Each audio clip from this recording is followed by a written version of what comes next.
Welcome back, everybody. Thank you again for giving up on the sunshine to come and listen to this. So I think this is meant to be 2 till 4, but what I proposed we'll do again is I think we'll take a leg stretch halfway through for 10 minutes or so and move forward from there. So I should say what I'm going to talk about today has very little in common with what I spoke about yesterday. And so you might ask yourself the question, how does a scientist or a group going from doing one thing to a different thing? And I think that's an interesting question that I've spent some time reflecting on. Why is it people want to collaborate with you? It's an interesting question. And it's usually because you know something that's not really the field. And I guess key to what our group has done in whatever we have done is that we know how to control that thing hanging from the ceiling. So if my group had a core technical competence, it would be we know how to shape light beams. And then it becomes an interesting question where you ask yourself, I know how to shape light beams. What can I do with that? And whether it be optical tweezers or orbital angular momentum or ghost imaging, it sort of builds on some kind of, from an experimental group point of view, competence. And then just to give an anecdotal story that it clearly must be true, so Bob has already mentioned that he and I have worked together for a number of years. How did that happen? Well, we knew each other because we'd met each other before, but how did it really happen? We came to a deal whereby he would teach me how to do quantum optics experiments, and I would show him how to use spatial light modulators. Now, what that really means is that one of my research students showed one of his research students and vice versa, but you know what I mean. And so I think it's a really interesting thing. And if I have a few minutes at the end, I might talk about where do scientific ideas come from, or maybe that's a discussion for dinner. Anyway, so enough said. What am I going to talk about today? I'm going to talk today about single pixel cameras, and not the camera that I have here. I was merrily bragging about it at lunchtime. My retro Fuji X100 has 16 million pixels and therefore must be a very good camera. Well, the cameras I'm going to talk about shortly have 1 pixel and therefore must be very bad cameras. In fairness, they're probably not quite as good as that one, but we'll see. They're a lot better than expected.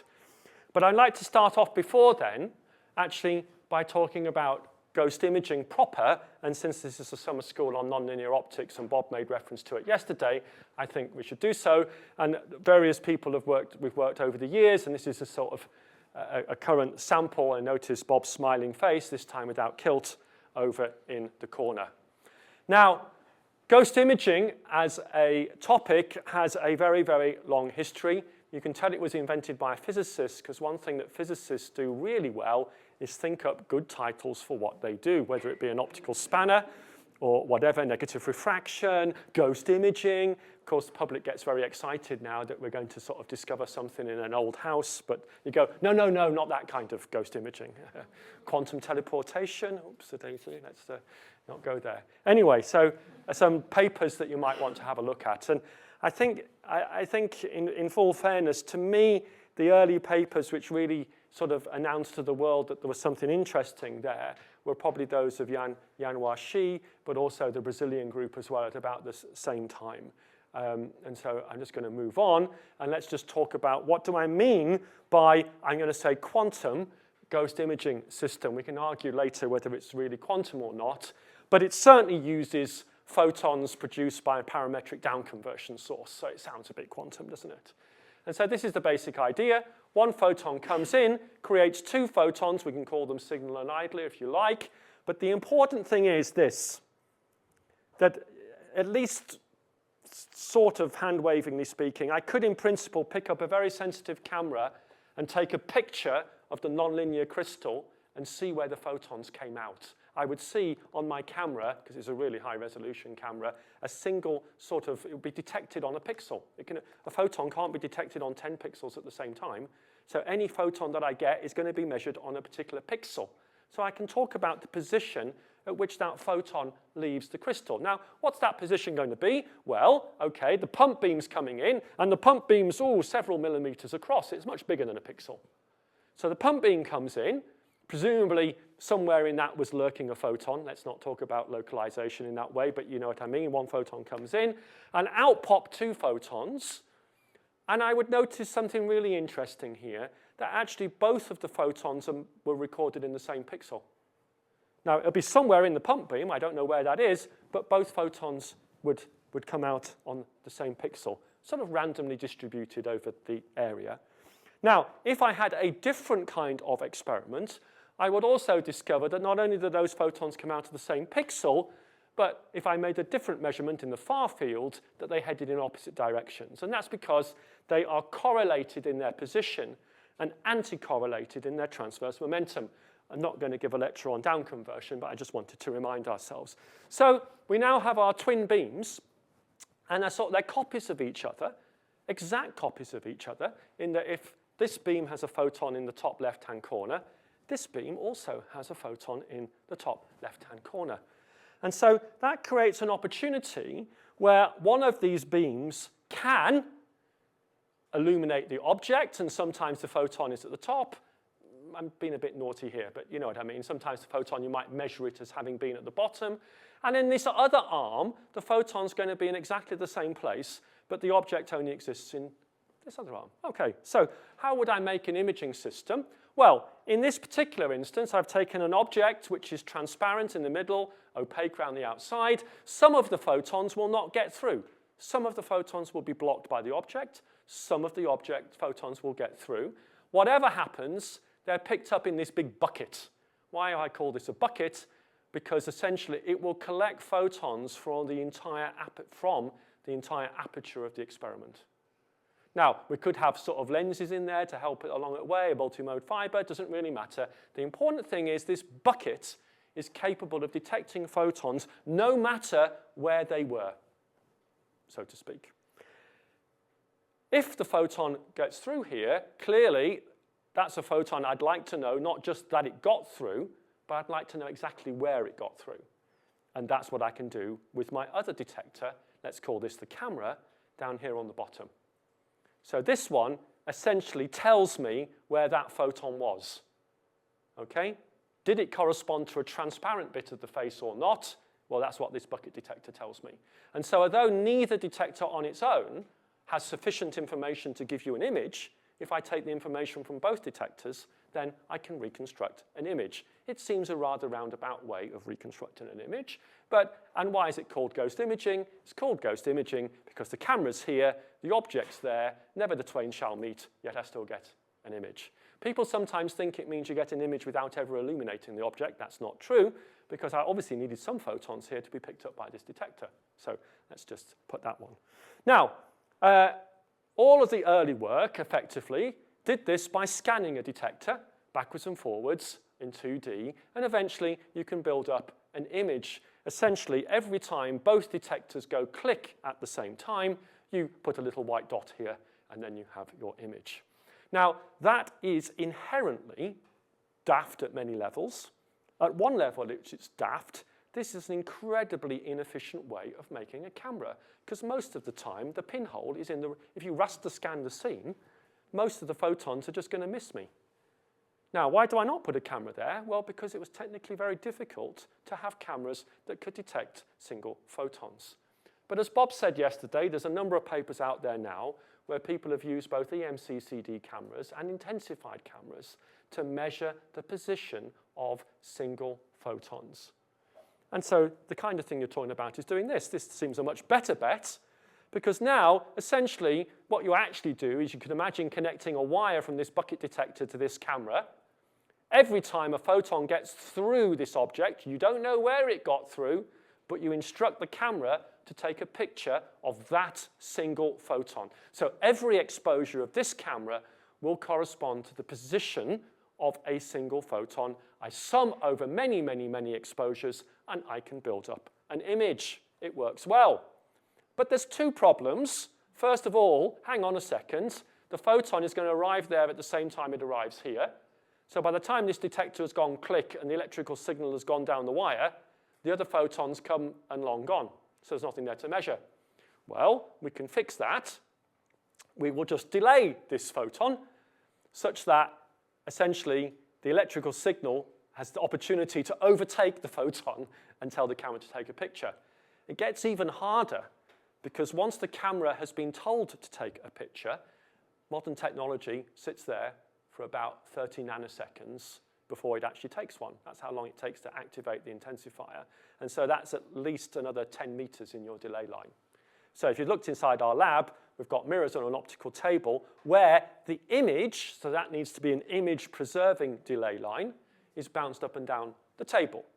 However, when you do that, you discover, not quite, you can just about see it, that you can actually build up a real image of the object. This is real experimental data. And it's the summation over many camera exposures. Actually, it turns out to be a lot easier than you think. Because with an intensified camera, you don't need to read out the data every time you fire the intensifier. You just switch the camera on, open the shutter, you've got an intensifier in front of it. What you actually keep on doing is triggering the intensifier. And every time you trigger the intensifier, another photon will be recorded by my camera, but I can leave them on the CCD. I don't need to read it out every time. If I had to read it out every time, I'd be here forever. So that's a really important feature. The intensifier, you can trigger the intensifier 200,000 times a second. So it's not difficult to record tens of thousands of photons per second. Now let's just put that in context. If I did take a picture of you now, it would probably be of order 10 to the 11 photons. Something like that would be what my camera's recording. And so clearly it would take me a long time to get 10 to the 11 photons, but if I want 100,000 photons or so, it's not going to take me too long at all. Now, what is this showing here? You can't really see it, but this is me changing the length of the BNC cable between the detector here and the camera. Because you've got to get the length of so that the electrical signal arrives at the same time as the photon, that kind of thing. And in this case, the camera had a gate time of about 10 nanoseconds. So you've got to get the length of your BNC cable right to a couple of meters or something.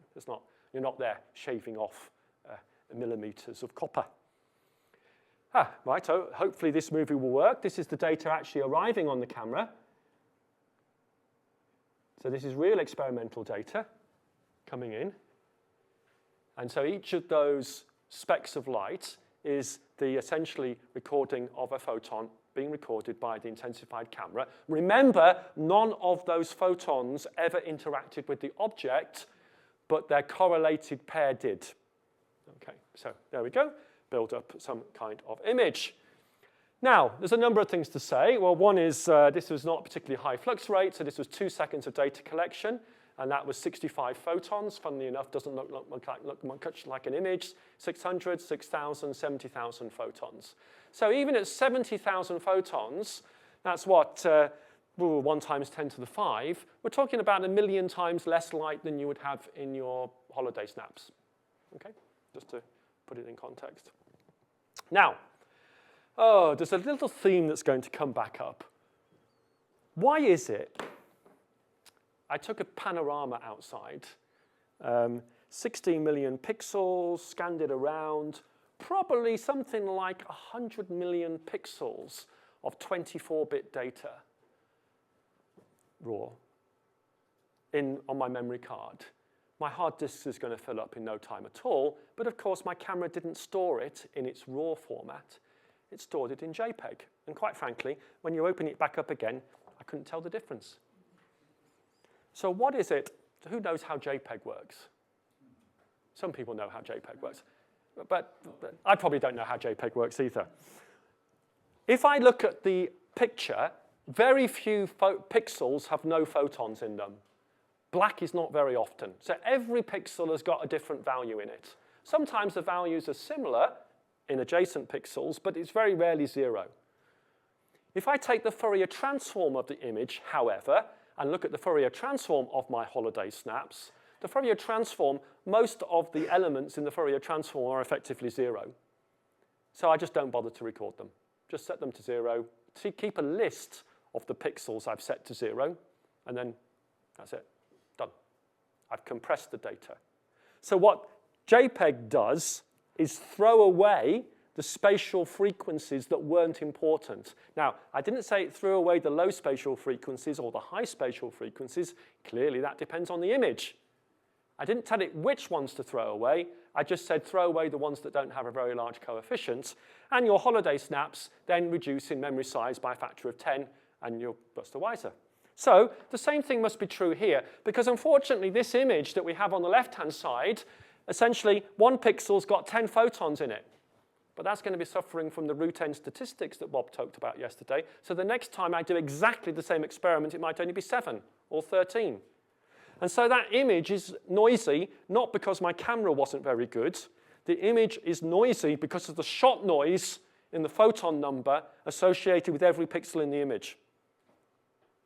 However, I actually know the margin of error. I know if I record 10 photons in 1 pixel, actually, I could set that at 11.5. And that would, at 0.5, I said it deliberately, but why restrict yourself to whole numbers? I could just postulate it's anything really between 7 and 13, and that would be fine. That would be statistically consistent with the data. Now, if I only have 1 pixel, there's nothing I can do. I mean, I just have to go, I recorded 10, that's the best guess. But if I recorded 2 pixels from an image, actually, because what I know about images, the chances are those 2 pixels would be very similar. So if one of them was 10 and if one of them was 13 and one of them was 7, I might go, oh, I'll just make them both 10. And that would be statistically plausible and conforms to my prior, namely that I expect there not to be too much spatial structure in my image. So we're going to talk about this at length. We're going to keep on coming back to this as a theme. And so you go from this image to that image. Okay? And actually, this image doesn't fit the data as well, because this was the raw data. But if I was to take the Fourier transform, it would be a lot sparser. And so it complies to my prior. How much, and clearly I can go to some ridiculous extreme and just say I'm going to set everything in the Fourier transform to 0, in which case the world would be grey. So I don't go that far, but it would also then be inconsistent with the data, by the way, because I can't, although I can adjust 7 to say down to 5 or up to 10, taking it down to 0 would be pretty implausible. So I will say something more about that later, but just to say you can do remarkably well with a small number of photons in image reconstruction as long as you are willing to assume the same thing that you do assume all the time when you take pictures on your holiday, namely that the real answer is more than likely reasonably JPEG compressible. And here's just 2 more examples. Okay, they look a lot better on the slide, so let's not dwell on them. Just showing essentially, I'll talk about it at length, but it's all done in terms of log likelihood. I can make a statement about how likely, if you postulate any image to me, I can answer the question, given what I recorded, how likely is your image? And just like when you did data fitting, you've got all these points on a graph, you don't expect the straight line to go through all the points. But on the other hand, you expect it not to be sort of out by more than, roughly speaking, the noise. You expect, what is it, in terms of the error bars, the straight line to go through 66% of the 1 sigma error bars. So you're doing exactly that kind of thing, but for the data in the image. And I've got a few slides there, which I might come back to later, but it's just too nice a day to discuss how to do it. So here's some images actually of wasp wing. This was no animals were harmed in the making of this experiment. It was a dead wasp, which we found on the floor of the lab, and it was able to devote itself to scientific progress thereafter. So this was its wing.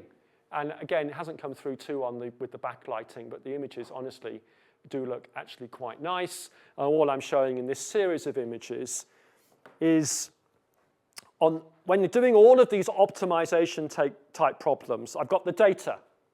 That's what I recorded. And I've got my preconception, i.e. that it's JPEG compressible, and ultimately that is just gray. So on the one hand, I've got the noisy wing.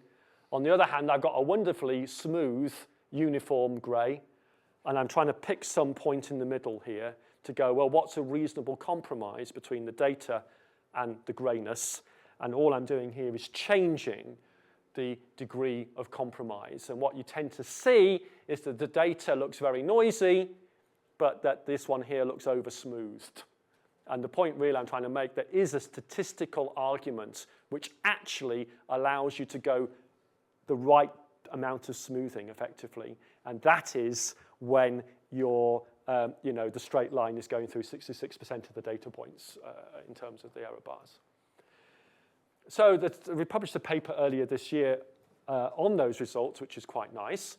And it's sort of quite fun, and it's sort of quite nice, and it's sort of, you think, well, this is quite interesting. Maybe I can use it in very, very low light situations. I'm recording pretty reasonable images using 1 million times less light than I might have otherwise have chosen to do, even with a high quality camera. And the images aren't quite as good, but on the other hand, I'm not going to photo bleach something. I could actually look at unexposed film with this system, and there wouldn't be enough photons there to expose it anymore. So that would be quite interesting, wouldn't it? Image an unexposed film using a very small number of photons. It's still a lot of effort for not a lot. So how could the system be different? I think that's often, I'll come back again, talking about creativity. Sometimes when we do an experiment, you get an experiment and you finish it and you think that's very nice. So we just sit down, all of us, with a blank piece of paper and write down a list. How could it be different? Oh, maybe I'll do it in the infrared. Maybe I'll do it with polarization. But you all write down your own list and then share, and you end up with an even bigger list. And then when you get the list up on the thing, everyone goes, oh, that's a good idea. And you try and do that instead. So how could it be different? Well, we've been talking here about a degenerate system where the UV light comes in, at this case at 355, and produces 2 photons, each of them at 710 nanometers. And as I've said already, within the sort of diameter of the beam, both of those photons would be imaged, I won't say are created, would be imaged by our camera as having come from the same pixel. Actually, there's a finite correlation there, which actually depends upon the length of the crystal, but let's leave that for a moment. Effectively, they're coming from the same point in the crystal. But as Bob was saying yesterday, it doesn't have to be degenerate. So actually, my 355 light can come in, and it can create 1 photon at 460 nanometers and another photon at 1.55 microns. Energy is conserved. Both of those photons are still generated in the same place. So now, we can do exactly the same thing, apart from the light that goes off to the object and ultimately the detector, the bucket detector, is a 1 wavelength, 1.55 microns in this case, and the light that goes off to the camera is at 460. So why might I want to do that? Well, other than I can. That's often a good reason, good enough for a physicist, eh? Well, actually, although I can buy an image-intensified camera that will see single photons at 460 nanometers, I can't buy an image-intensified camera that will see single photons at 1.55 microns. Just doesn't happen. So if I want to do this in the infrared, I can't do it in degeneracy. Now, what I do need, however, is a bucket detector, which will detect photons at 1.5 microns. Well, that's not so bad, because actually the telecoms industry pretty interested in this wavelength, so they put a lot of effort into making photodiodes that work at 1.5 microns. Not cameras, photodiodes, or avalanche detectors, or superconducting detectors. This is Robert Hadfield there. This is on my other colleague, Gerald Buller. Now, I'm just going to skip on. So these are our latest images. So it's a silicon wafer, overcoated with gold, and then the gold is etched away to make a pattern. Okay? Now, when it comes to the 460 nanometer light, none of the light will go through either the silicon or the gold. You hold it up and you cannot see through it. But if I move to 1.5 micron light, or 1.6 micron light, then the silicon's transparent, the gold still isn't. So if I could look at my wafer, my silicon wafer, with a gold pattern on it, with my eyes at 1.5 microns, I would see through the silicon and see the pattern. And so the infrared light is indeed going through the silicon. It is striking, in this case, a SPAD array detector, which is kindly given to us by our collaborators in Milano. And it goes click. Our camera then takes a picture of the visible photon. So this image that you're seeing here has actually been created by blue light on our camera, not by the infrared light that illuminated the object. And so now we see, and this now again is applying the same kind of image improvement technique. So that's the raw data, and then making the same kind of statistical arguments. This is essentially our best guess image over here. So that's quite a nice application of SPAD detector technology, I think. And as I say, thanks to our colleagues again in Milan. So I just put up there an example of ghost imaging. Now, is it quantum? Well, actually, no. Why is it not quantum? Why would Einstein would have had no difficulty with this for many, many, many reasons, not least of which it's outside the light cone. I've had to delay the photon, so that's essentially the timing loophole. There's a much more serious sort of thing. All I've used is correlation in position. I have not said anything about correlation in momentum. So if I want to demonstrate EPR, not only do I have to do it in the image plane of the crystal, I have to perform the same experiment in the far field of the crystal, which Bob and I did in a different paper. So essentially, I'm not claiming a disproof of quantum mechanics or anything. I'm just saying, strictly speaking, although we used a source which we fully believe to be entangled, we simply used that entangled photon source as a very convenient way of producing photon pairs that were position correlated. If you have a different way of producing photon pairs that are position correlated, that's fine too. You can imagine just having two little laser guns, two single photon sources, which I just move around together, be a bit of a strange thing to do, firing both my laser pointers at the same time. That would be position correlated photons.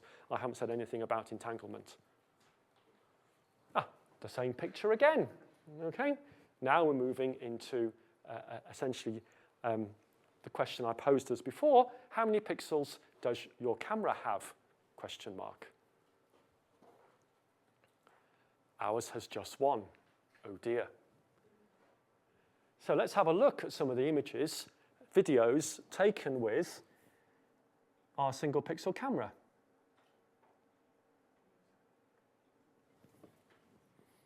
So this one here, you see, it's someone moving a hand in front of a white polystyrene face. Looks a lot better when you see the real thing, I can tell you. But moving it around, and that's fine. It's a picture of the camera there, by the way, just next to it. And in a moment, we'll do something a little bit strange. You'll find that there will be a black screen that comes in front of the face. Apart from it's not a black screen at all, it's a piece of plastic that only transmits shortwave infrared light. So it's got a cutoff at about 1100. And of course, we can't see through that. Other than our single pixel, which was silicon, we can now just change to an InGaAs single pixel, at which point it's fine. We can see through. So you get a nice, cheap way of making a shortwave infrared camera. And here is an example. This is Kevin out in the car park on a sunny day, I have to confess, sat behind a smoke machine. And just to show you an example, why might people be interested in shortwave infrared imaging? It's because you can see through smoke a bit reasonably, and you see that every now and again he sort of disappears from the visible image as the smoke gets thick, but you can sort of get a better image in the shortwave infrared. The other thing you notice is his t-shirt has changed contrast, probably not that interesting, but you can see through his sunglasses. So those sort of blacked out windows you find in cars and things, you can't really see into them in the visible, but in the shortwave infrared, they're just transparent. So you can have a look and see what goes on inside. So we won't go there much longer, but you can see why people might be interested in that kind of technology, particularly if it is cheap and cheerful. Now, what has that got to do with the quantum ghost imaging that I started off with? So let me just take you through, I think, a very nice argument, and I'm going to give you a paper at the end by Jeffrey Shapiro, who I think really made the world wake up to this. So here is my light source. It's the one we saw before. It generates its twin photons. One of those photons goes to the object. The other photon goes off to the camera. And as we've said, if it goes through the object, I pick it up here, and this detector tells the camera to take an image. That was our quantum system. But let's just be a little bit think about the same kind of thing. Watch, I'm going to change something. Okay, so the two optical arms are the same, but I'm now changing my quantum pair generation source for a classical source. And my classical source is being divided into two by a beam splitter. So I've got, what do I mean now? Okay, so I'm going to generate a random pattern. That random pattern comes in, and I get two copies of the random pattern. One random pattern goes to the camera, so I know what it is. The other random pattern illuminates the object. And this photodiode here, the signal goes up and down depending on how much of the pattern overlaps with the object. If by some miracle I happen to display the pattern of a ghost that overlaps the ghost exactly, I get a huge signal here. If I display a pattern that looks nothing like the ghost, I get a small signal here. So this detector here is telling me the correlation between the random pattern that I have generated somehow, maybe it's a speckle pattern from the wall, and the object. And that correlation goes up and down, depending whether the pattern matches or not. And each of those patterns, I know what it is, because I record it on a camera. That would be a classical ghost imaging system. But this thing about generating random patterns, I've got a better idea. Rather than generating a random pattern by shining a laser beam through a glass of milk or bouncing it off a wall, why don't I use a data projector on the ceiling to produce a random pattern? I just generate some random numbers, send it to the thing on the ceiling, and I get a mess appearing here. But it's random. More than that, it's not only random, I know exactly what it is because I generated the numbers in the first place. So now I go, well, hold on. I don't need to have a camera at all. I'll just use a data projector to produce a random pattern. And I'll illuminate my object with a random pattern and monitor constantly how well that random pattern matches the object. Bearing in mind that because I did it all on computer, I know exactly at all times what the pattern is. So now moving forward into this thing, particularly want to highlight here Matt and Graham, but everybody too. So this is what we're saying. We're going to make an imaging system which uses a data projector. This is that thing. It is going to generate a random pattern. It is going to illuminate. We've now moved from the ghost to a skull, just to keep the ghost theme going, okay? And I've got a little solitary photodiode up here, no lenses, no imaging. All it is going to do is measure how much light comes back. Now, just to say a little word about these data projectors, like the one hanging on the ceiling, it's probably the active element in it is almost certainly made by Texas Instruments. It's a whole array of little mirrors that can tilt one way or the other. They tilt through, I think, 22.5 degrees typically. And actually, all that data projector can ever do is display black or white. There's only two positions for the mirror. How do we do grayscale? Well, luckily, the mirror flips around at about 22 kilohertz. And so it would just depends how many times it flips this way or that way, and our eyes integrate. We heard yesterday morning about the time response of the eye. If you can do something quick enough, you just see the average. And then, of course, it switches from red light to blue light to green light to give you the color. So, but everything it actually displays is basically on or off pixel by pixel. And you can do 22,000 patterns every second. So that's a lot of patterns. So here we go. That's our data projector. That's our object. And we see now we can display black and white patterns on the skull. And those black and white patterns are not changing very quick in that video, but that's because if they did, it would just look grey. It would be a blur. So I slowed it down for you, and that's what we're doing. Now, the next question is, well, how can I write an algorithm? Clearly, you can sort of conceptually see it's a bit like playing battleships, isn't it? You know, H3, it was a miss, okay? Okay, H4, it's a hit. Oh, interesting. Okay, you remember that game. It's conceptually possible that one can invert that data set, and it's not even that hard, although actually computationally, if you just did it by brute force, it would be bloody difficult, because your matrix you're trying to invert would be like 1,000,000 by 1,000,000 or something horrendous. Turns out that, there's an approximate way that turns to work out pretty brilliantly. And this is the algorithm. This is my pattern. That's the signal that I get back. What I do is I subtract the average signal. Just give me. So this needle here can flick positive or negative. Okay? And if it's a good pattern, it's positive. If it's a bad pattern, it's negative. I then multiply. This is ones and zeros. Actually, better still, ones and minus ones, but just leave that for a moment. I multiply the pattern by this signal. Every time the pattern is important, that gives me a very bright pattern here. Every time the pattern is not important, it gives me a very dark pattern, or indeed the negative pattern. I then add all those answers together.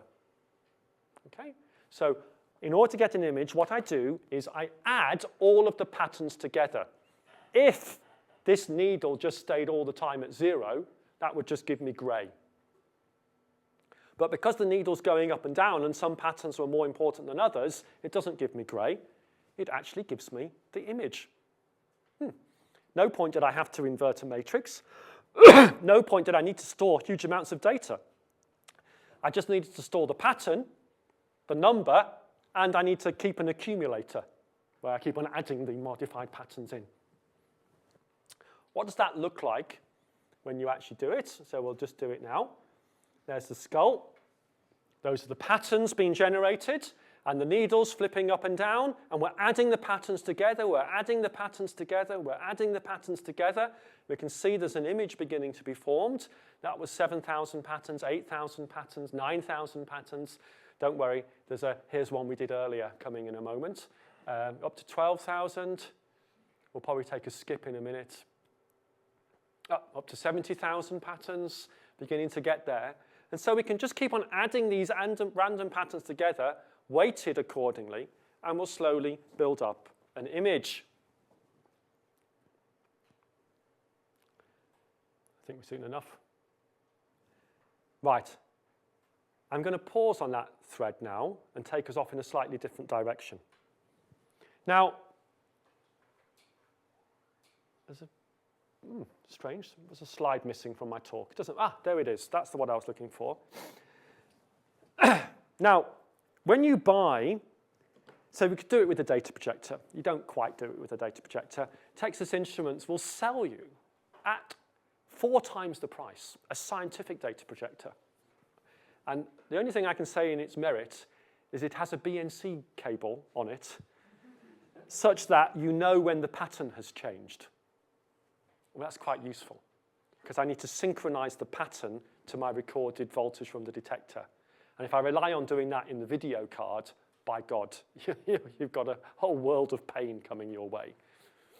So the other thing that's special about the Texas Instruments data projector is it comes with Nikon lenses. So rather than having some shitty lens on the front, it's got a proper Nikon lens on the front. And that's quite nice, because you can hold the lens in place, unscrew the data projector, and then screw on a Nikon camera. So you can look at the world through the same lens. So you can use exactly the same optic for projecting a pattern onto the skull as you can then use for imaging the skull. And so that means we can sort of compare. We can take the data projector away, put on a real camera, and take a proper picture, which is maybe what we should have done in the meantime. And so that's looking now, this is the guess which is which. Sadly, no prizes for that. That's the Nikon camera, okay, on the right-hand side.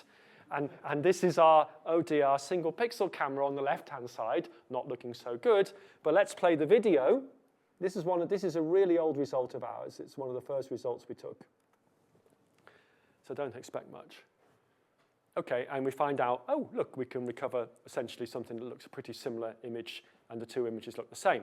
Now, the reason why I wanted to highlight this is a really interesting thing, is that when I look at 3D objects, even though that's all made out of the same material, I see this sort of shadows here. And that's just the way we expect. We understand basically how shadows or glint forms. And indeed, if I look at you now, and I had a really bright light on that side of the room illuminating you, then your left-hand cheeks would all be brighter than your right-hand cheeks to my image. And I'd go, oh, that's because we're lit, Or trick-or-treating, when you take a torch and you shine it up and you get horrible shadows going the wrong way because the shadows don't normally go that way because the sun's normally above us. So we're familiar that the 3D nature of our faces means that when I take a picture of you, it matters where the flash gun is. And that's why, photographers will use umbrellas to scatter the flash and to give extended sources so they don't get bright glints off your skin. Not that any of you have oily skin, of course, to give bright glints. But anyway, and these images are the same. Now, in the case of the photographer, I sort of understand why the left-hand side of my nose is brighter than the right-hand side of my nose. It's because of where the light source was. But what about these projected patterns? I'm projecting them straight on. So surely I don't expect to see any shadows because there's no angles involved. It's just head on. Well, the light was head on, but the detector was over here. And so the light is it's nothing to do with the direction that the light's coming from. It's to do with the geometry between the pixelated device, whether it be the projector or the camera, and the single point, whether it be the light source or the detector.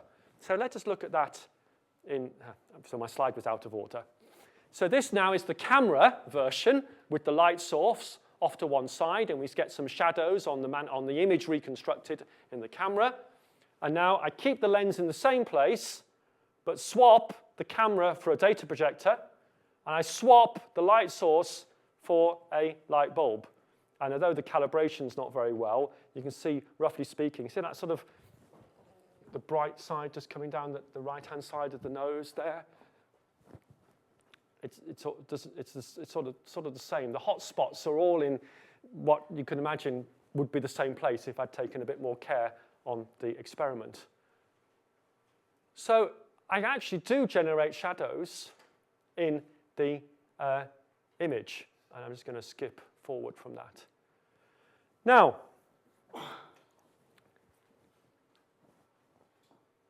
so let's think about this for a moment. I'm going to project some images on you, patterns. I'm going to have my detector over here, and it's going to record an image by my technique.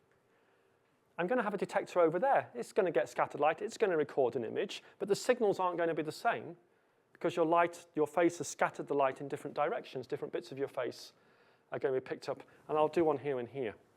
So I've now set up our projected pattern system with 4 detectors spaced around it. And this is going to generate not one image of the head, but 4 images of the head. Now, it's tempting to think, wow, brilliant, I've done some kind of stereo camera. I've got 2 cameras, and I've taken 2 pictures from different directions. That is not what I have done. I've had 1 camera, I've taken 4 images with the light source in different positions.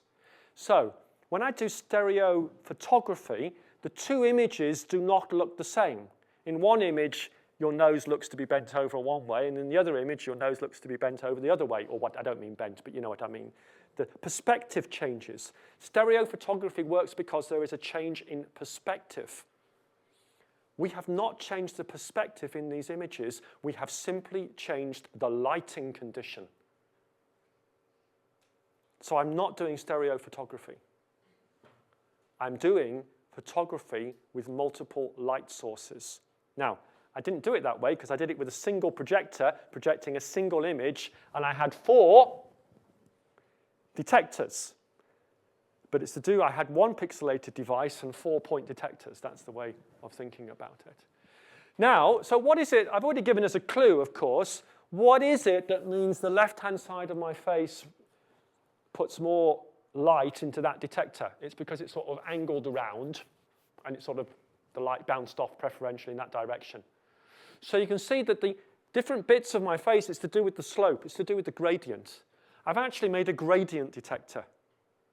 If if my face was two-dimensional, it was flat, both detectors would see the same thing. If my face was all sloping that way, that detector would see more. If my face was all sloping that way, that detector would see more. Now, different bits of my face slope in different directions, you'll be glad to know. So then it means that I subtract the left from the right, and it gives me something closely approximating to dz by dx. I subtract up from down. Ooh, looks a bit scary, that one. And I get dz by dy.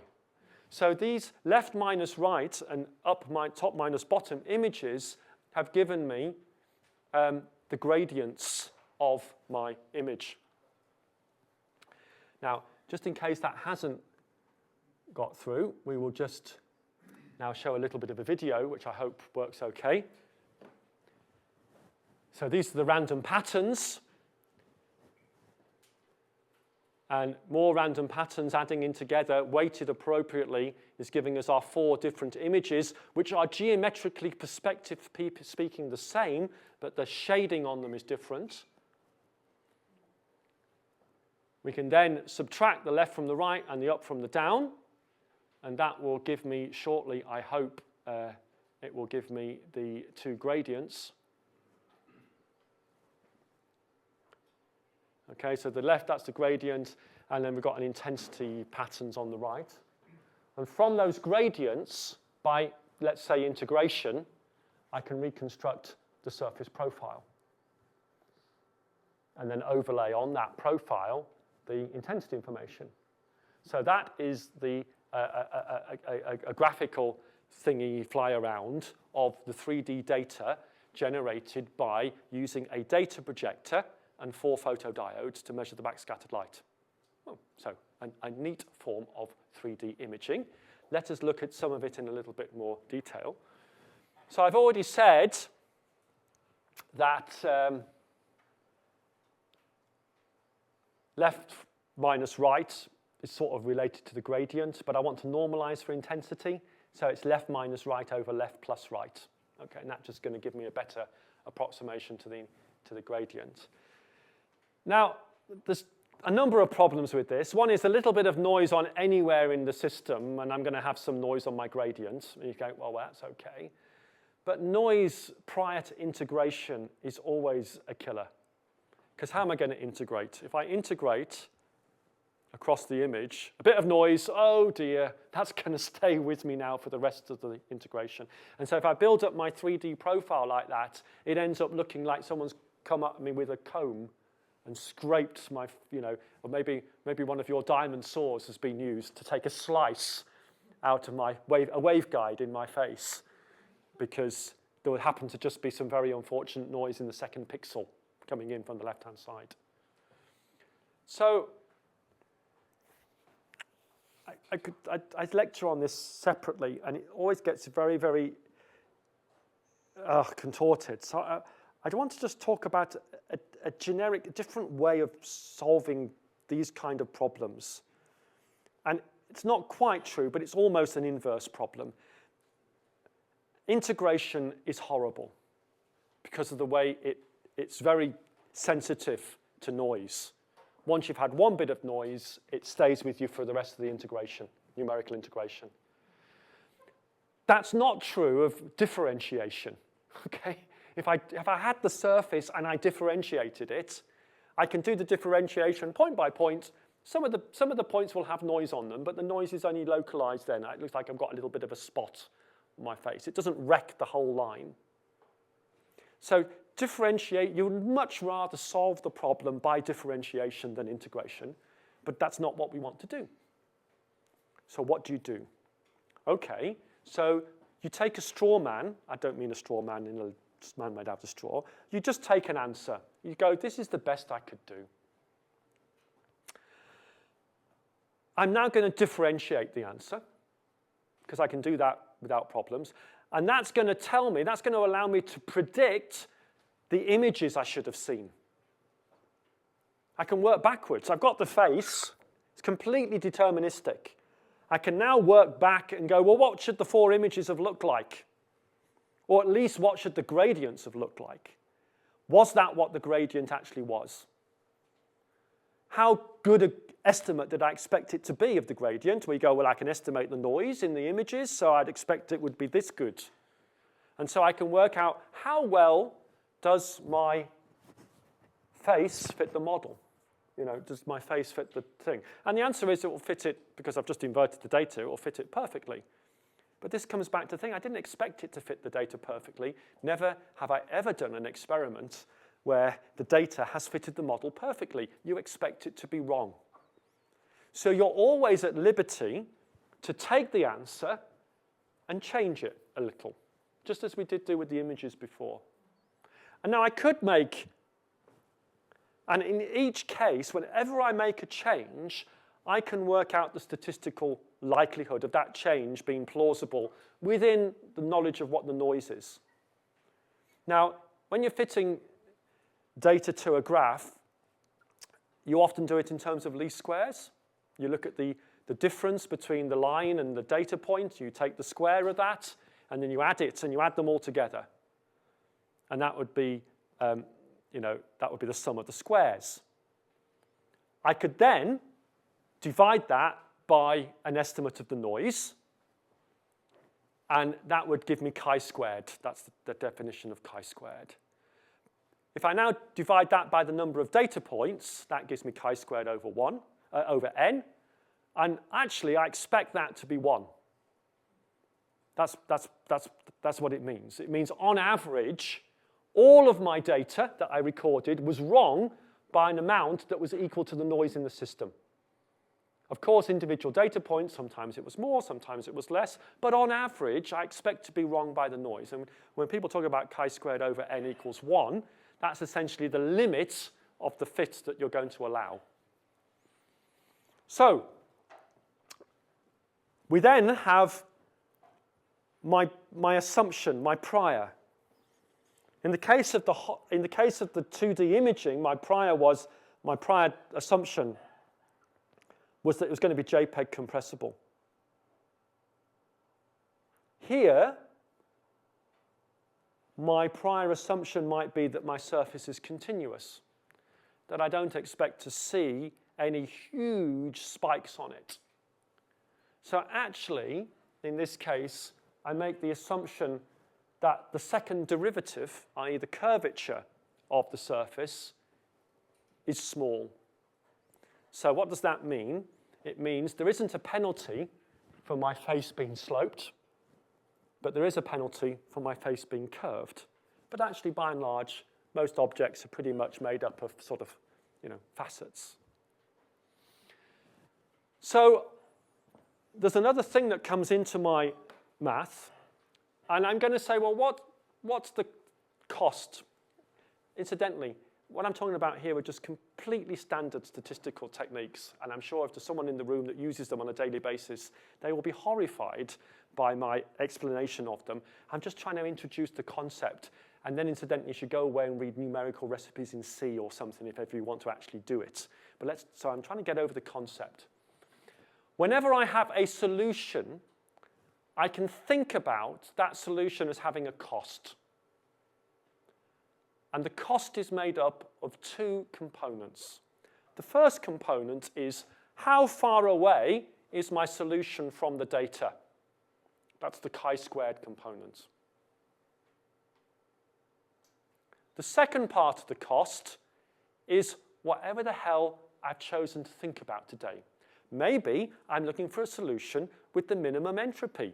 Maybe I'm looking for a solution with the maximum entropy. Maybe I'm looking for a solution with the lowest total variation. Whatever you believe to. Maybe I'm looking for the solution which is the most JPEG compressible. You have to use your common sense to pick a constraint that is sensible for your system. If you are imaging stars, JPEG compressibility is not an attribute you'd be looking for. I think we're still lined up, don't worry. Okay, that's, text. If you're taking pictures of text on a page, JPEG compression is not the optimum solution because the sharp edges of your text mean you've got all spatial frequencies in the system. Because there's so many sharp edges, The spatial frequency is not sparse at all. You'd be better off optimizing sparsity in real space. At least most of the paper's white.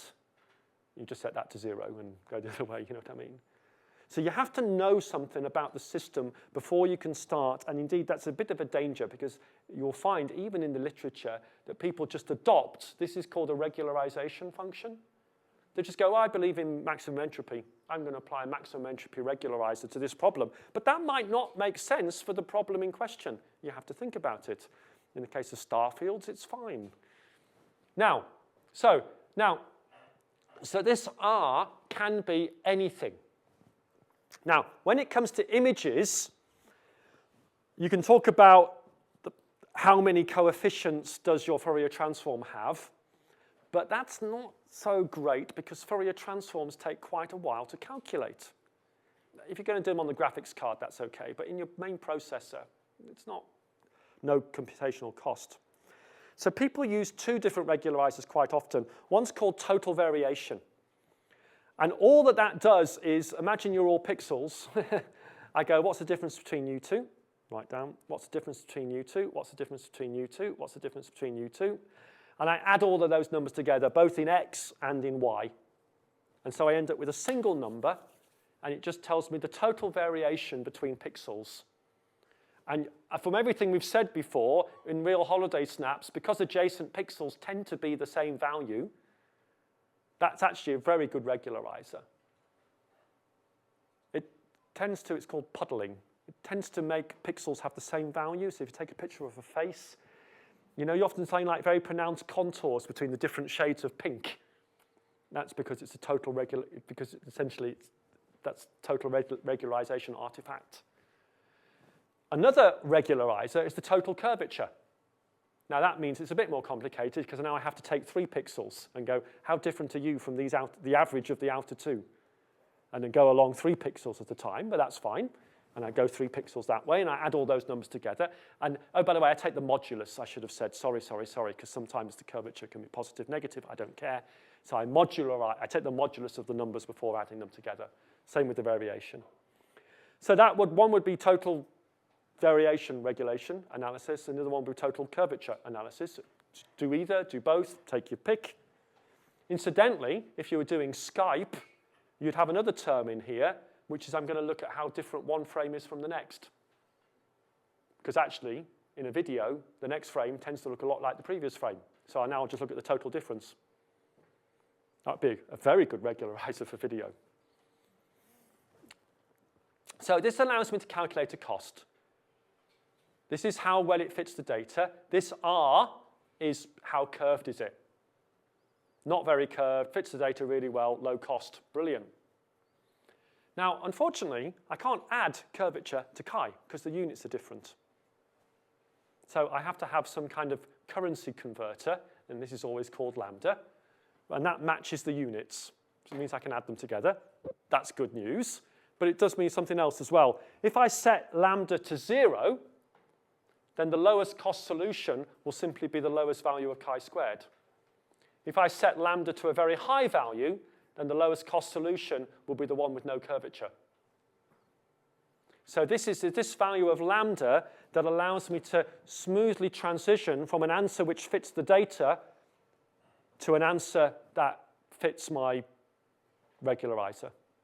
And in the case of the wasp wing, that was the value of lambda. If you go back to look at the slides now, you'll see a value of lambda on each image. And I'm changing the value of lambda to change the balance between chi squared and the regularizer. So I've said enough about that. That's the difference it makes. OK, I could actually show you it running in real time if anyone's interested. I could click on that. Oh, no, I can't because it's not my computer. All of these things, whenever you see a LabVIEW thing, it's all linked into a real program that does it. So this is the straight integration of the gradient data. And you see what I was meaning about having these sort of artifacts of looking like someone scratched me? And then this here is a better image. Actually, so this image doesn't fit the data as well. I can't get over this. The better result doesn't fit the data as well, but it has a lower total curvature. Interestingly, I don't know if you can see on this, you can just about resolve the teeth here. No, there's no chance at all there. So I mean, these are not artifacts. This is real. I find it fascinating. So that is an example of a numerical optimization. I've explained it. You can't go away and do it. I haven't shown you how to do it. I think the book Numerical Recipes in C is a fantastic book, not because it has programs in C in it, which I don't like, but because of the text that's in it. I just really connect with the way they explain what they're doing. Now, that works for me. It might not work for you, but if you've never looked at the book, I honestly would suggest whenever you're faced with a numerical problem, just read the text and see how they explain it. And I think they explain it really well. So, just to show you it works, here is a nice little picture of the skull, which we've seen a few times now. And that is it's the same data you saw on the previous page. You can see quite clearly now its teeth and everything. So that's a fully regularized version of the profile. So look, so I hope that's given you an idea about one type of thing. I missed out some slides, I should say, about talking about cost functions on image regularization, but I think we've spoken about that enough to get the feeling. And so let's ask ourselves the question again, how can it be different? What can I do differently? And so we did that. And so we've got these 4 detectors. We put these 4 detectors at different positions. What happens if I put them all at the same position? That's a bit boring. Well, not if I put different filters in front of them. Maybe those detectors can have different color filters in front of them. Maybe those detectors can have different polarization filters in front of them. Maybe those detectors can just be made out of different materials altogether. Why restrict myself to silicon? I can extend the wavelength sensitivity of this system by changing the detector technology from silicon to InGaAs. So all of those things come through as ideas, what's worth doing, what's not worth doing. So here is the color version of the same thing. Project white light. There is a sort of beautiful irony in this, incidentally. This up here is an X-prism. What's an X-prism? An X-prism is an optical component that, as far as I can tell, you can now only buy on eBay because nobody makes them anymore. I'm sure somebody must make them. I couldn't find one. And it's what you used to find in data projectors. When people wanted to combine red, green, and blue lights, they would do it a 3-way beam splitter. So that when you looked at them from the top, they have like an X in them. And both of them transmit green. One of them reflects blue and the other one reflects red. So you can have your 3 light sources. But hey, you can use it in reverse. So around here, our little X prism, our 3 photodetectors now detect RGB, turns out, of the backscattered light. I hope this next bit works. This is a really good image.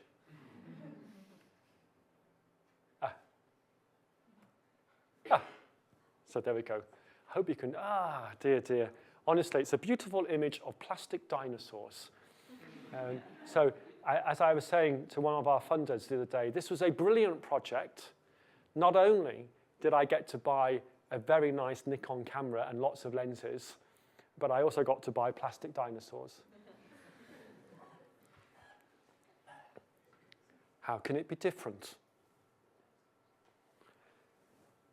This is what we have, okay? We have a system which projects patterns onto the object, and we measure the backscattered light from the object. That's what I've been talking about for the last hour. I'm going to change the system.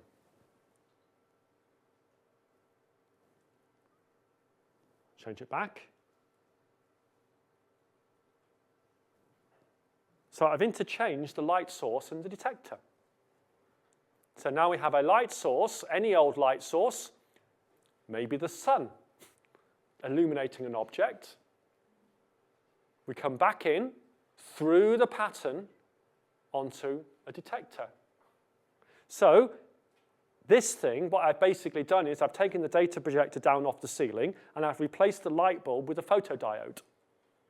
And that photodiode is measuring how bright the world is, but it's how bright is the world as seen through the mask. Now, actually, in terms of the voltages that I get on my photodiode, it doesn't matter whether I do it this way or that way. That's going to give me exactly the same data set. I can reverse the direction of the light between source and detector, and the transmission's still the same. Now, whereas us physicists called this computational ghost imaging, computer scientists call this a single pixel imager. Actually, you've got to hand it to them. That's probably a more descriptive title about what it actually does. But on the other hand, that's probably more likely to get you published in Science and Nature. Maybe that's why computer scientists don't publish in Science and Nature very much. It's that they don't. Now, should own up at this point, there's a whole world out there on single pixel imaging that actually, when I started in this, I knew nothing about. And so a number of papers I'm going to put up now. So the group in Rice really, it worked on it for a long time. Here we go, single pixel imaging via compressive sampling. These two papers are really nice.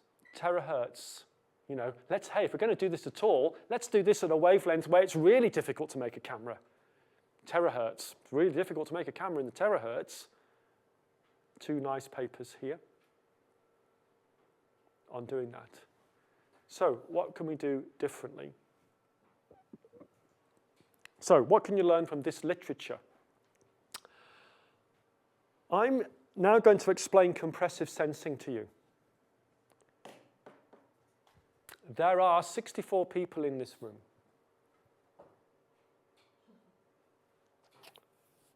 Roughly. I'm thinking of somebody. Who am I thinking of? I play this game with my daughter all the time. She's only 10. Come on, it can't be that hard. Who am I thinking of? I can only answer yes, no to your question. Ask me a question. Your wife. Sorry? No, I'm thinking of somebody in this room. Sorry? Professor, you asked me if it's Professor Boyd. Now, can I just say, with the greatest of respect, my daughter plays this game much better. Is it a man or a woman? Ah, now we're getting there. Well, I've heard the talk before. Is it a woman? No. And now we don't need to go any further. I've made my point. It does not take 64 questions to find out who I'm thinking of. In an ideal sense, I can go from 64 to 32 to 16 to 8 to 4 to 2 to 1. Okay? So clearly, just because there are 64 pixels in my image, it should not take 64 times, it should not take 64 measurements to get there. And now you begin to see the real power of a single pixel camera, because the approach you are going to take, I'm sorry, I didn't mean to, is to be a raster scan. If I ask, is it Bob? No. Oh, okay. Is it Paul? No. Oh, okay. That's a raster, I'm raster scanning, okay? And on average, it's going to take me 32 questions. I mean, 64 is, I'm bound to get there in 64, but on average, it'd be 32. But hey, if I go down the, is it male, do they have blue eyes, then I can get there much quicker. Now, why is that possible? What assumption have I made about the answer to make that possible? I've assumed, I'm thinking of somebody. What have I assumed? I've assumed that the answer is sparse in the people basis. It's like the Fourier transform. I'm assuming most of the things are 0 and there's a 1 somewhere because I'm thinking of you. Okay? You've got the Pink Floyd t-shirt. I needed it yesterday. I needed it yesterday for my Prism, but today's okay. So I've made the assumption that the answer is sparse in the people basis. If I had been thinking of a superposition of people, which was a 50% you, 50% Bob, then clearly you would have had to adopt a different strategy in order to find out the answer. We can't quite work out what that strategy would be, incidentally, but it becomes more complicated. So raster scanning is inefficient. So when people go into this compressed sensing, how many patterns do I need to record an image? The answer is typically 10% of the number of pixels. So, there's a reason why JPEG things are compressible by 90%. And so actually, I do not have to ask all of the questions. I can just ask some of them. Now, the random patterns absolutely works fine. But if I use random patterns, I basically need quite a few of them. Okay? So what's a different kind of pattern that might be more appropriate for images? Now, this is not essentially, it depends. If you were a pro mathematician, it's certainly not provably true, okay? Because it depends on the characteristic of the image, which is hard to express. But if we just restrict ourselves to sort of holiday snaps, it's true, okay? So these are examples here of patterns which are known as Hadamard patterns. Interestingly, they contain a small number, but not all, spatial frequencies. Random patterns sort of contain a bit of everything. These patterns are heavily peaked in a small number of different spatial frequencies. You can see the certain periodicities. It's not a chessboard. It's not a regular chessboard. It's not a sine wave. But there's only sort of 3, 4, 5, 6 different predominant spatial frequencies in them. So it's like the question in this case, you would go, it's a bit more like playing hangman or something. You go, okay, is this superposition of people I'm thinking of, does it include you and Paul and Bob? That would be, yes. That would be the kind of thing that one would do in this case. So these Hadamards are probing, each of them are probing a small number of different spatial frequencies in the image. So we don't use random patterns, we use these Hadamard patterns. Secondly, I'm projecting the patterns or measuring the patterns, and the voltage is going up and down. And then the sun goes behind a cloud, and the voltages all go down. But that doesn't mean these patterns were less important. It just meant the sun went behind a cloud. So actually, we always display the patterns in pairs.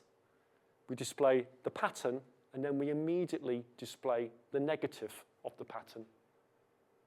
If those two voltages are the same, then the pattern is not important. Just throw it away. If those two voltages are different, you know that one pattern is more important than its negative. And so you add on the right one. So here, I can't quite see it, is the data projector. Apart from it's not being used as a data projector, instead of the bulb, it's got an X prism. Remember, that's the prism that separates red, green from blue light. And we've got here 3 photomultipliers, one for red, one for green, one for blue. And so each of those photomultipliers will give me a voltage out, and that voltage will be the same for every pattern that I display. So I display a pattern, and I'm going to get 3 different voltages.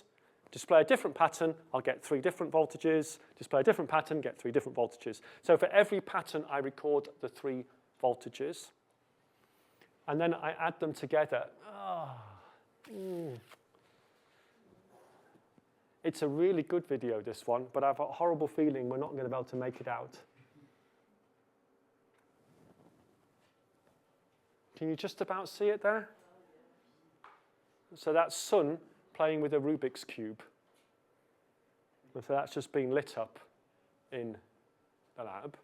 And this again now is essentially the lab lights being reflected off the person detected by the system. Another one here. These are all sort of older ones. Here's a little walking robot. Oh, no, it doesn't want to. It says QuickTime not possible. Oh well, there we go. Now, let's just look through at some of the things one might be able to do.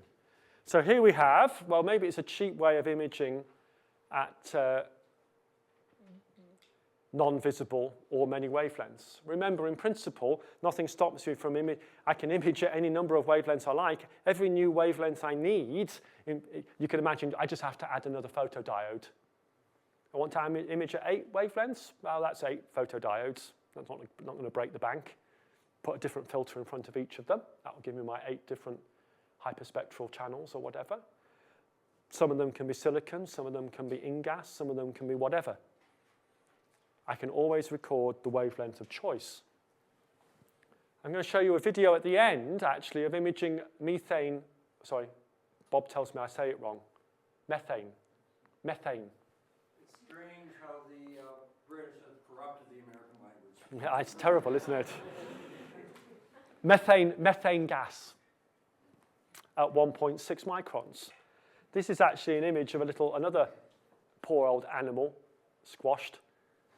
Is actually, we built a nice little add-on camera, low-cost camera to a microscope. So you can do imaging in the shortwave infrared on a microscope just using a single pixel camera. And what I was saying earlier, add polarizers, and then you can do Stokes imaging. And the nice thing about the Stokes imaging example is it's perfect pixel registration. It's not like having 4 different cameras and you end up having different pixels not overlapping, because the data projector is the same data projector. You've just got 4 different detectors. So that works pretty well. So this is the microscope thing. So essentially it just fits on the side port of a microscope. And here is some images. Now, some of the nice things about this approach is you get this incredibly sort of built-in trade-off between resolution and speed. So I can do a 64 by 6, well, I can't do, I can do a 16 by 16 image, fully expressed. That would be 256 different Hadamard matrices. Okay, so it's one Hadamard. Work out the number of pixels, that's the number of patterns. I can do 20,000 patterns a second.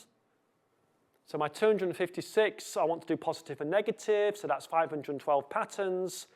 So that means I've got 40 hertz frame rate at 16 by 16. Or I can do 32 by 32 at 10 hertz frame rate. Or I can do 64 by 64 at 2 hertz frame rate. Now, actually, that's brilliant for a microscope. For a microscope, of course, you go la, la, la, la, la, with the joystick moving the sample around. And so you can do all of that on quite low resolution.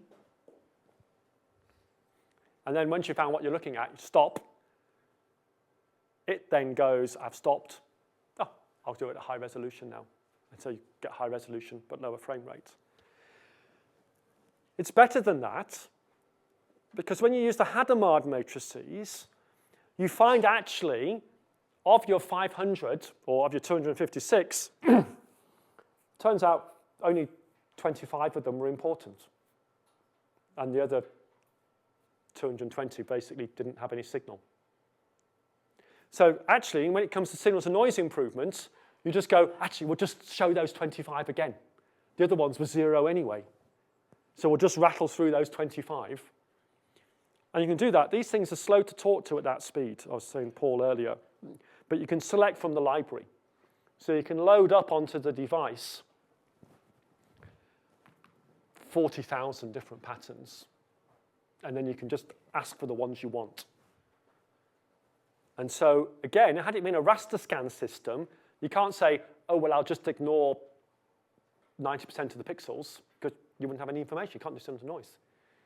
But here, because you're effectively looking at every measurement is giving you a little bit of information about all of the pixels, you just pick the patterns that are important, and then you can do signal to noise improvement quickly. So that says that most images are sparse in the Hadamard basis. We're coming back to the thing. So that's the, what questions should I ask? Is it male? Is it blue eyes? Well, no, it's told me that actually I should be asking superpositions about 3 of you. And that's the quickest way of working out who's going to be in my 5-a-side football team tonight, or whatever.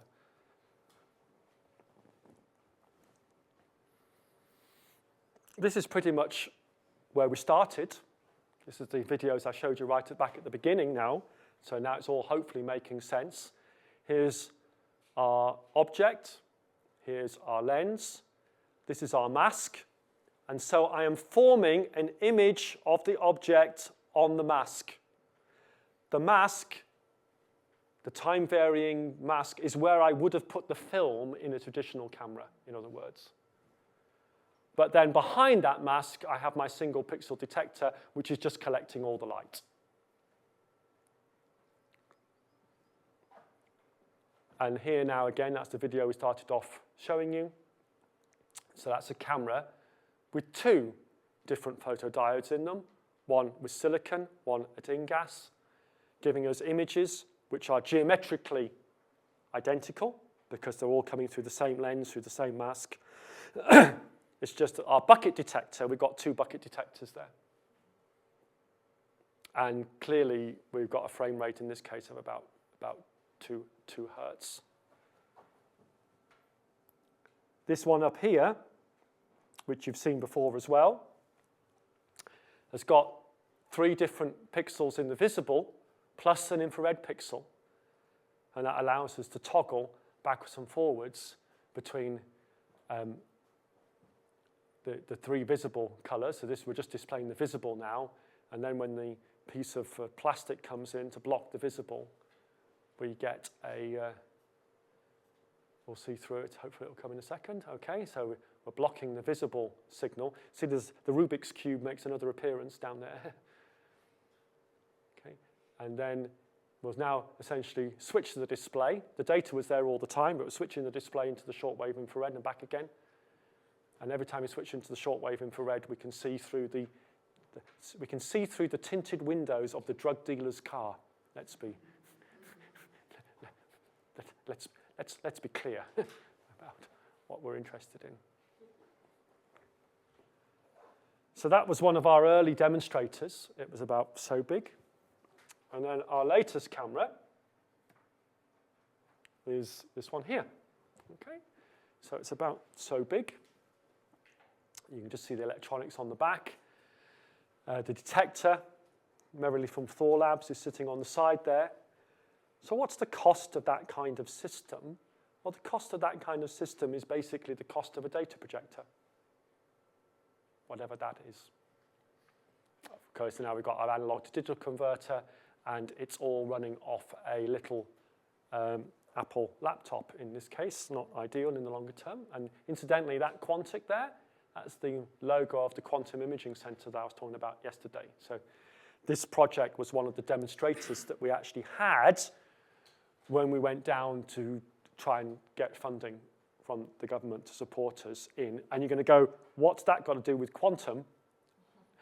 Funnily enough, luckily they didn't ask that. They asked instead, who's going to buy it?